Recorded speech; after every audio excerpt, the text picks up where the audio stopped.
In 1981, a member of the United States Army Special Forces receives the Medal of Honor. Surely no one had expected the orphaned son of Texas sharecroppers to one day earn such an honor. Yet Master Sergeant Roy P. Benavidez did exactly that. The story of his heroic action sounds a bit like a scene from a Hollywood movie. Indeed, as he awarded the medal, Ronald Reagan reportedly noted that you wouldn't believe Benavidez's story because it sounds too much like a movie script. On May 2, 1968, Benavidez was at a forward operating base in Vietnam.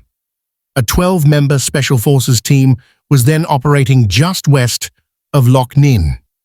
Unfortunately, they were discovered and came under heavy fire.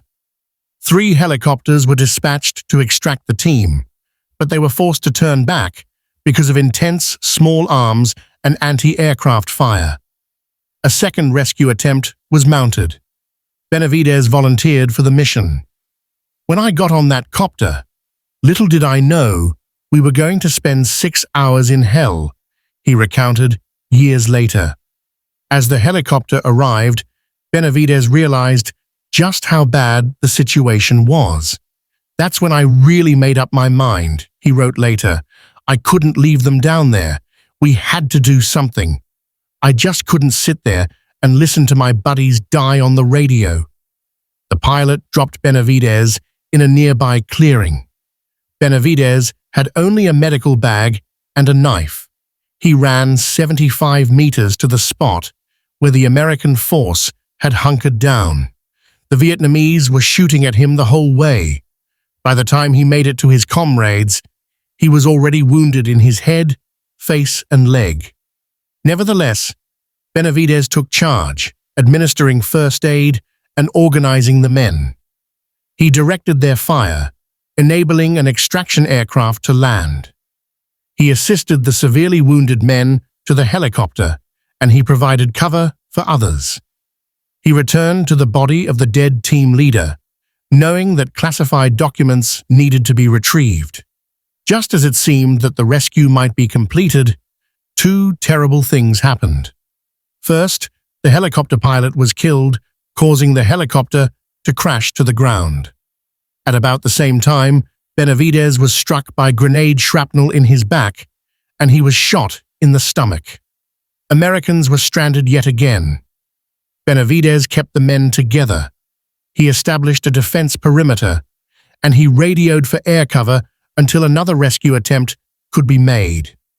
One of the survivors later testified, "I was ready to die, and I'm sure the other team members realized the futility of continuing on against such odds." It was Benavidez's indomitable spirit and courage that made us hold on for an extra 5 or 10 minutes that then dragged into hours. Finally, the wounded men were loaded onto a second helicopter. Even then, Benavidez had to fight off an NVA soldier who came at him with a bayonet. Benavidez didn't try to avoid the bayonet, instead grabbing it and pulling the enemy closer so he could stab him. Benavidez's hand was sliced open, but the enemy combatant was killed on the spot. As Benavidez climbed into the helicopter, he was carrying his own intestines. He was so badly wounded that the doctor at the base initially thought he was dead.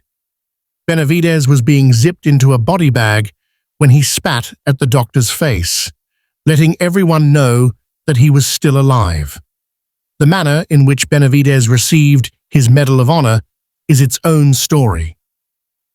However, that medal was finally given to him on February 24, 1981. Benavidez later told a reporter that he leaned on his Catholic faith throughout that day in 1968. He was continuously making the sign of the cross. He was doing it so often, he said, that his arms were going like an airplane prop. Benavidez didn't think that he'd done anything extraordinary. "No, that's duty," he told the journalist. "An extraordinary act, undertaken with a humble spirit, a true American hero."